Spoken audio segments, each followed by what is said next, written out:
سمعتوا قبل كده عن البليلة اللي بالطشة؟ ما اعتقدش. احنا سمعنا عن الملوخية ماشي، سبانخ ماشي، انما البليلة اللي بالطشة دي جديدة عليا وعليكم. يلا بقى نعملها خطوة بخطوة.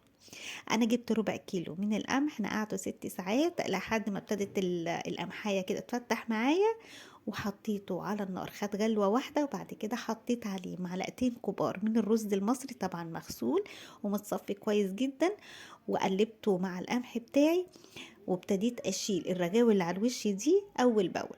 حطيته على النار لمدة نص ساعة بس، لحد ما القمح بتاعي معايا مستوى. احنا نقعينه اوريدي، فسهل معايا موضوع السوا. وزي ما قلت لكم بشيل الرغاوي اللي على الوش دي اول باول. كده القمح معايا استوى وبقى تمام.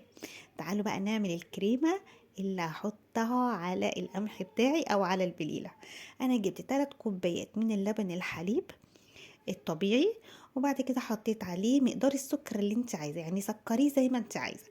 حطيت عليه معلقتين كبار من الكريم شانتيه البودر الخام، وقلبته كده لحد ما دابوا كلهم مع بعض. وبعد كده نزلت بيه على البليلة بتاعتي، وسبته على نار هادية لحد ما احضر الطشة اللي انا قلتلكوا عليها اللي هحطها على البليلة.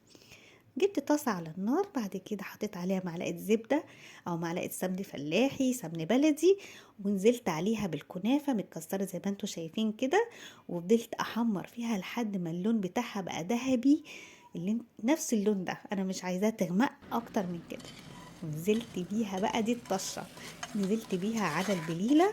ودي ما تتخيلوش، بتودي البليلة في عالم آخر عالم تاني خالص. بليلة هتدوقيها غير اللي كنت بتدوقيها خالص.